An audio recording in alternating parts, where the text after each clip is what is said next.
Welcome back, fans, to another episode of Cowboys Overtime here on StarTelegram.com. I am Fort Worth Star-Telegram columnist Mac Engel. He is Mr. Clarence E. Hill Jr., roughing it in California. I want to thank the good people of Window Nation for sponsoring this episode and every other episode of Cowboys Overtime.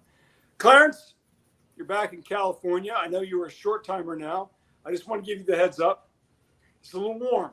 Okay, we were down in the 70s. We had a cold front that blew through. Blew through from the north.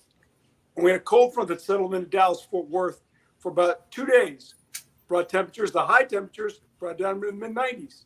Okay, now we're back into the 105, 107 range. I know you had a brief visit back here to take your daughter down to Houston, which is the hottest place on earth. Are you ready to go from a high of 77 to a high of 107? Well, first of all, I do get to stop off in Seattle. You know, I get to do that for a second. Okay, let's go there. I get to go from California to Seattle just for a minute and hang out in Seattle, see my buddy Eric Metcalf, and have smoke a cigar and just enjoy the seafood in Seattle first before I come back to where it's hot as Hades in Texas. When I left last Sunday, it was a record 107 degrees, and I was dying, and I couldn't wait to get back to Cali. And I was talking to Mike McCarthy today, and he was just talking about how they're managing, how they're going to manage practice, and starting next week they're going to be, inside and have the indoor practices at the Ford Center tonight for the fan appreciation practices. But he's thinking about practice in the morning. Going back to the old days, practice at 8 in the morning. In the couple of weeks leading up to the start of the season. So we'll see. But yeah, we're going to manage this. I've been a Texan all my life. I lived, I grew up in a house with no air conditioning. I don't know how I ever did it, but I did grow up in a house with no air conditioning back in Schulenburg, Texas, back in the 60s, 70s, and 80s. So I think I'll manage somehow. I went to TCU practice this morning. And one thing I've noticed that teams have done now, even as the season has gone on, especially in college, is that they practice in the morning for a couple of reasons. But it really, and I don't know what it's really, Clarence, it's really not that bad if you can be done by 9 to 9:30, maybe even 10. But if you can be done between 9 and 9:30 with your outdoor stuff, it's manageable. It's not great, but it's manageable. Brother, anything after 10 o'clock, you're like, I took my dog for a walk a couple nights ago at 9:30 at night. It was awful. Even the dog who loves to walk was like, dude, get me in the house. This is terrible. In the morning, it's okay.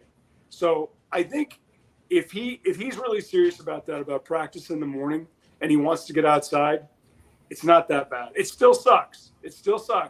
But it's not. Listen, when I was in high school, we used to practice at 6:06. We used to get up at 6 o'clock in the morning. We used to do it early morning. 6:06. Well, when did you guys? I'm curious. I remember the timing. You guys start practicing? Like, at what time of year did you guys start practicing after school? Yeah, when school started, you start practicing after school. Okay. Yeah, when school started, but the preseason camp it was 6:06, and then we go back at 5 or 6 at night. But we would do the 6:06 for the morning. Because that's when they did 2 days. They don't do 2 days anymore. They don't do that. It's we have hydration breaks now. Claire, when you were a kid, when I was at the MLS game, it was a Leagues Cup game between Inter Miami and FC Dallas. They stopped the game at like 20 minutes, and that was obviously the messy game. And I'm like, wait a minute, why are they stopping this game? They had a mandatory heat break, and the game started at 8:30 at night. I know. Now, I've seen it with my daughter's soccer team. If it's over a certain, if it's X hot, then they have water breaks. I think one per half. They did the same thing at an FC Dallas game. I couldn't believe it. That's how hot it is. Either that, or we're just really soft. Well, I mean, first of all, I think climate change is real. I mean, I need you to some people. It is hotter, and it's hotter. And because it's so many concrete jungles. I think the heat stays. I mean, there's a whole. It's hotter, and more people. Litany of reasons why it is hotter, and does affect us differently than it did back in the day. Okay, Let's transition to the Dallas Cowboys. There's some pretty big news out your way, especially on Monday. So you were gone over the weekend, and I covered the Cowboys game, the first fake game of the season, on Saturday afternoon against the Jacksonville Jaguars, where Zach Martin was not present. So as our good friend Chuck Cooperstein, local sports radio star, tweeted on Monday, contact on Saturday, contract on Monday for Zach Martin. Zach Martin got paid. He got a raise. He's not the highest paid guard in the NFL. And even though Jerry Jones talked tough, he eventually came to his senses, and Zach Martin got his raise. Everybody happy on this deal, Clarence? It sounds like it. Everybody's happy. Zach's happy. Zach was not trying to be the highest paid guard in the league. He's still the best guard in the league. He wasn't trying to be the highest paid guard in the league, but he wanted to be made whole. He wanted to show, be appreciated. Now, when he signed his initial deal in 2018, he was the highest paid guard in the deal. But, obviously, the market changes and it has gone up, and he's still playing at a high level, and he just wanted to be showing some appreciation. Everybody else getting paid. Trevon Diggs getting paid. Dak's getting paid. They're talking about paying Michael Malik Parsons. Hooker got paid. Malik Hooker got paid, and Donovan Wilson got paid. And let's be honest, Zach Martin has been the best at what he does on the Cowboys since he's been on the Cowboys. No doubt. The best at what he does on the You're right. Cowboys since he's been on the Cowboys. And so take care of him. He's a future Hall of Famer, certainly a future, he's going to get in the star, probably get into the Ring of Honor before Jimmy Johnson. But he's certain for the Ring of Honor. They took care of him. He feels better, and it was never a situation where, I don't think he wasn't going to get here. It was just a matter of when. And they didn't need him for the first three weeks of camp. They just needed him for September 10th against those Giants. And he's here, ready to go, and all's well that ends well. Clarence, I don't know how much, if you had a chance to watch the game at all. If you didn't, you didn't miss anything. But let's just say you did. So when I watched it, Clarence, he wasn't going to play in the game. No, but none of the starters played. None of the starters were going to play. But, God, what was in his place? Now, I felt for Josh Ball. Josh Ball is a 6'8" guy. They moved over and asked him to play guard because McCarthy does like players to have versatility. So I asked Josh Ball after the game. Josh Ball started in place of Zach Martin. I said, when was the last time you played guard? He said high school. He hadn't played guard since high school. So I'm sitting there watching this, and I'm like, there's no depth. And the offensive line has been an issue at times the last couple of seasons. Are you concerned about this offensive line, Clarence? Well, not with Zach Martin back. You understand that, I've been watching the Josh Ball experiment throughout training camp. It's been bad in training camp. You saw it it's been bad in practice because the Cowboys defensive line is actually better than. Have they tried him to tackle? Have they tried it? That's where he started. Where he played his first 2 years of tackle. If he was good at tackle, he'd be a tackle. Okay. If he was a real option at tackle, he'd be a tackle, right? He's a nice guy. Okay. Come on. You say he didn't play well. They're trying to find a spot for you, buddy. We got an opening here. They're trying to find a spot for, the backup guard to a court. And you got Matt Forniak. You got, Josh Ball. They're trying to find some guys to fill that role, to be a backup guard in case, needed. But again, the front is the starting unit is what they care about and what they're most concerned with. And they feel good about the guys up front.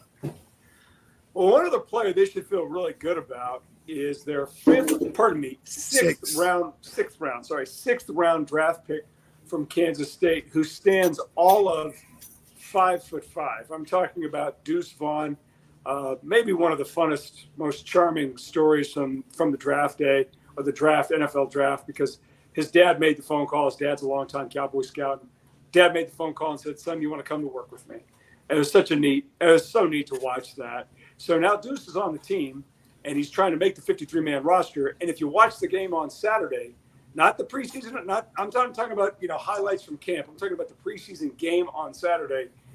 Deuce Vaughn looked pretty good, and like a guy who can cause some problems for some other teams, especially linebackers if they try to line him up as a receiver out of the backfield, which he did quite a bit at Kansas State. Which brings to mind a serious issue that the Cowboys are going to have. Is there any way the Cowboys can carry two really short guys on their team? I'm talking about former TCU player Cavante Turpin, who's in his second season, and now Deuce Vaughn. Clarence, there's only so many positions, and you've got to be really judicious about guys like this who aren't going to necessarily play that many plays. Cavante is special in the return game. Came close to breaking some big ones last year, including almost the touchdown against the 49ers. It should have been a touchdown in the 49ers game and the playoffs. Two questions. Can they keep both guys? Well, that's the question. And I asked Mike McCarthy that, and he said, when they acquired Deuce, it was the understanding that they could keep both guys. They really like Turpin as a punt returner. They want to expand his role as a receiver, and he's been getting some carries in the backfield. And Deuce has already shown you he can play. He looks like he did at Kansas State. Forget the size issue. The size is an advantage. It's not a disadvantage. People have to adjust to him. He's not necessarily have to adjust to them. And he's going to be part of that running back rotation. And just watching practice this week, they've had packages with both of them on the field together. Not just alternate, but both on the field together in different packages. And, so what the Cowboys are saying all the right things right now, that they can play with both of them and they have plans with both of them and they want to be able to use their speed and get out in space. And one thing you notice is that this team is much faster. With Tony Pollard and Deuce Vaughn and Cavante Turpin and Brandon Cooks and CeeDee Lamb, this team is much faster, has much more explosive playmakers than it did last year. Okay, so my second question, if they had to keep one or the other, when they finally do their final 53 and they go through their final cuts and they say we can't keep them both, which one are they going to keep? They got to keep Deuce because of what he does as a running back and what he does in the backfield, and he can fill in on returns. He can be the returner. I think he can be a Pro Bowl type returner. He's that gifted. When you compare him to Darren Sproles, those things that Darren Sproles did, he can be a dynamic returner and do some of the things that Turpin does. So if you got to pick one or the other, you're picking Deuce. Okay, one of the issues that we saw last season, it was an issue at times. In last season, and really more 2 seasons ago than last season, was Tony Pollard in pass protection. That was one of the, I thought, justified excuses why Zeke Elliott maybe got a little bit more time in the backfield, was because Zeke, until the very, very end, was essentially a tight end H-back guard caliber blocker. Well, as a blocker, I know in camp it's so hard. Do you think, Clarence, as a blocker, keeping Turpin back or keeping Vaughn back is going to be a problem? I think it's going to be a problem because how do you solve the blitzing on Vaughn? Put him in pass, put him out in the pass route. Now you got to cover him. Okay, you're gonna blitz up the middle. I'm going to throw the ball to Vaughn in the flat. Who's going to cover him? So you try to offset that and do some different things. Now, again, he's not Zeke, and you don't certainly he's not even Tony Pollard as a blocker, and certainly you don't want to put him going up against 250-pound men. But so you use his size, use his skills to the advantage, and you get him out on edge. You get him out on space when he's out there. You're not asking him to be in the backfield and chip and help. You're asking him to get out there and make them commit a defender to guarding him, which takes away from their pass rush.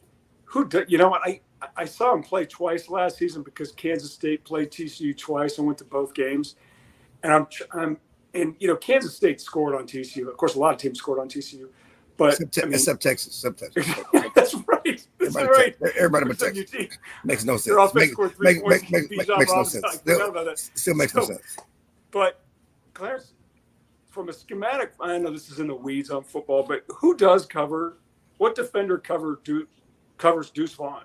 Yeah, because you can't ask a linebacker to do it. No, nobody. It's interesting. So it's a chess game, and certainly he's not going to win everything, but certainly you like his chances. And thing that Mike McCarthy talked about this week is Deuce knows who he is. Okay, he knows he's short. He knows he's 5'5". He's fearless, but he's been 5'5" all his life, and he uses his size to his advantage. He knows how to get in creases. He knows how not to get shots taken on him. He knows how to use his body and his size to his advantage, and the Cowboys are going to hopefully take advantage of that. All right, we've got more to talk about here on Cowboys Overtime. Clarence is out in California. I'm here in Fort Worth. But before we continue that, let's hear from our good friends at Window Nation. Window Nation, the star of window replacement and proud partner of the Dallas Cowboys, can help you fill the house this season with savings. Buy 2 windows, get 2 free, and make no payments and pay no interest until 2025. Fill your house for a customized authentic Dallas Cowboys jersey while supplies last. You could even help fill the Cowboys house and win tickets to a game. Visit windownation.com/Cowboys now for details. Call 866-95-NATION. Window Nation, proud partner of the Dallas Cowboys. Thank you very much, Window Nation. Mac Engel back here on StarTelegram.com for Cowboys Overtime. Clarence is in California. He's apparently checking for ghosts behind his back. Clarence, seeing those beat writers walk off. They're gone. Calvin and Todd, Morning News. They all quit. ESPN, they're leaving. It's done. Camp is over, man. Writer's strike. People are packing. They're packing up and leaving. Well, before the Cowboys packed up and left, they decided to hold fight night at training camp. Apparently, fighting is a good idea amongst yourselves. I'm not sure this is the best idea, but things got a little chippy. Things got a little edgy. An opportunity for some quality online Twitter content with video highlights of Micah Parsons, decent player, using his hand to swing at a teammate. Because Sam Williams, defensive lineman from Ole Miss, second-year player, going to be a good one. Didn't like what center Tyler Biadasz did. So we had a little brouhaha yesterday. Yeah. Clarence, in a fight, I'm not betting against Micah Parsons in a fight. I'm not. I think maybe Tyler Biadasz has got some old man strength to him. I can be a little sneaky. As someone who just watched the beatdown that was Bud Crawford versus Errol Spence, I'm taking Bud against all these guys. But Clarence, I'm not sure. I know sometimes coaches have different feelings about fights in camp. Some guys like them. Some guys really don't. Only problem I had with it is that your best player is using his fist to take a swing at a teammate. I don't care about the teammate. I care about when your best player believes himself wide open, vulnerable to breaking his hand in a practice. I guess practice game. Swinging against the helmet with open fist and a bare hand it's just not smart. And on top of that, if you do it in a game, you get kicked out, and so you lose your best player. And that's the thing that's a teaching tool that Mike's talking about, is that I like the fighting, I like the edginess, I like our team playing attitude. I want you to push the envelope. I want you going right up to the edge. I don't want you throwing punches because I don't want to lose you for the game.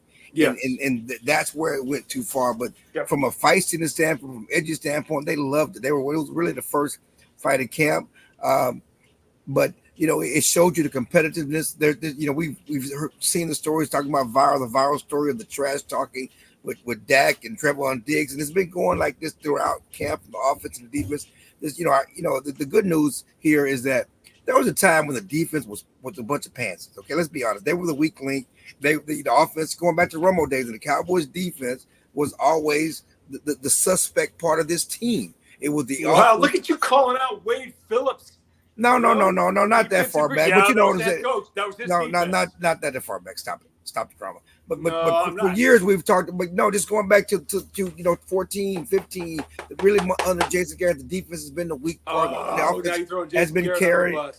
Listen, going to 2016 when they gave up the 3rd and 30 to Aaron Rodgers. I mean, the defense has been the weak part. The reason why they got Dan Quinn here, that 3 years ago had the worst defense in the league. They have the most yards than any team, most points than any team in Cowboys history. Oh, yeah, I remember but that. the good news is this defense is the best part of this team now. It is edgy. It's got a bunch of dogs. It is feisty. They've been dominating the offense all season, all camp, and the offense fought back yesterday. The offensive line, which we talked about, without Zach Martin, has been getting bullied. You remember 2020 in Washington when Andy Dalton got murdered on the field by Washington, and nobody from the offensive line took up for him. Well, that offensive line is not here anymore. These guys are feisty and fighting back. Dak Prescott talked about it today.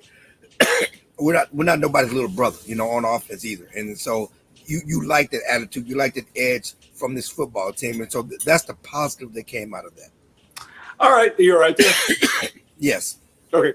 So one thing I mentioned his name. I was really high on Sam Williams, second round pick out of Ole Miss. I know he has some off the field stuff, but when I watched him play last season and now thinking about it this season, he looks like he could be a real player this year. Am I too far ahead of the curve on that one? No, I mean, again, when I talk about this defense a lot, you talk about this defense. You know the Micah Parsons, and so you know the DeMarcus Lawrences, but Sam Williams and Dante Fowler, they have some pass rushers. They have guys that will get up. They have edgy guys that will get after it, and so yeah, Sam Williams is ready to take the next step. Tell you what, do you want to get some water? No. I can fill in. Are you sure? No, I'm good. Okay. So we got one more thing to talk about here before we wrap up this episode of Cowboys Overtime. Clarence has to clear his throat because he's got a frog stuck in the back of it. Yes. We do have another preseason game, unfortunately. Clarence will fly up to the Emerald City to watch the Cowboys play the Seahawks in the second fake game so far. Clarence, the first game didn't yield very much other than the fact it looks like Deuce Vaughn's a player. Not really sure if the Cowboys have a kicker. Anything to look for? I mean, that's a preseason game. They're not going to play any starters at all, are they? No. But you're going to see the third string quarterback play more. Will Greer? Will Greer's going to. I mean, they're going to give him because they just want to see what he got. You already know what you got. I already know. Well, I mean, first of all, you already know what you got in the backup. They're going to give him more opportunities. You're going to see him play more. We're going to see more Will Greer. Certainly, the kicker. You need to see him play. You need to see him perform. They like his potential. They like what he's done. They like how he's kicked in practice. But again, I asked Mike today, it's like, and he just was raving about, I like the way he kicks. I like his leg. I say, with so much riding on this season, you really think you have a chance to get to the Super Bowl. Why would you go into the season with an iffy kicker? I mean, I don't care what he does in practice. The bottom line is he never kicked in high school. He was a soccer player in college. Certainly he did okay in the USFL last year, but he's never kicked an NFL game. And as we saw last year, you can be perfect all season, and then you get the yips, can all go. And he's really never had the experience of battling through misses and going back and dealing with kicking in San Francisco and kicking in swirling winds and all this other stuff that you may have to do. I just, for the life of me, I just don't understand how do you go into this season with so much riding on it, so much hopes that this could be your year and have a suspect kicker. As great as Kansas City was and winning the Super Bowl last year, they needed a kicker. They needed a big kick from their kicker to get to the Super Bowl, okay? Yep. And they needed a kick from the kicker to win playoff games. And so I don't care how good you are on offense or defense, you're going to need your kicker to make some kicks, and you don't know about this guy. I don't care what he can go be perfect in camp, but he's never been in the stadium. He's never been in this arena before. And so, yeah, they're going to give him every opportunity against Seattle and let him kick and see what he does. And they will do the same thing the final preseason game. But going into the season, there's still a question of whether this guy can do it under the lights. I talked to him after the game. He's a nice guy. I'm sure you've visited with him. He's a kid from Plano. He's not a kid. He's young. He's a man. He's nice. He's nice. He's very pragmatic about it. I asked him, do you think this is are you viewing this as your job to lose? And he said, yeah, it is my job to lose. I'm the last man standing of all these guys that they brought in. But I echo everything that you just said. And the challenge for them is that I don't know how they can trust anybody right now at that position, because even if you bring that guy, let's say it's Robbie Gould, right? Well, Robbie's a tremendous kicker. He's a little bit older, and you just don't know. You never. He don't miss kicks. I'm sorry. He has a track record though. Yeah, at least he has a track record. He don't miss. He's not missed extra point in the playoffs. He doesn't miss. He doesn't miss. And again, the thing about Robbie Gould is, and the question with him is he's older and he doesn't want to kick off. And that's really the issue is you don't have a guy who can kick off. You want to be able to have a kicker that can kick off. But here's a guy who kicked outdoors so much his career.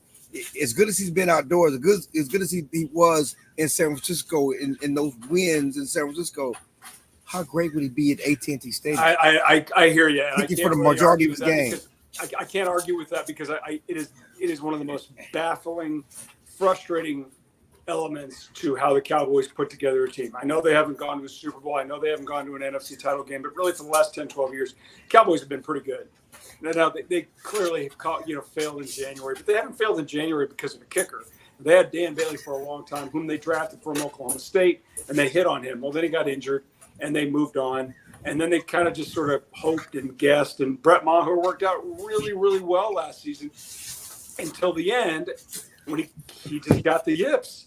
And the fact of the matter is it didn't really cost him. Now, it could have, but it didn't. Other things cost him.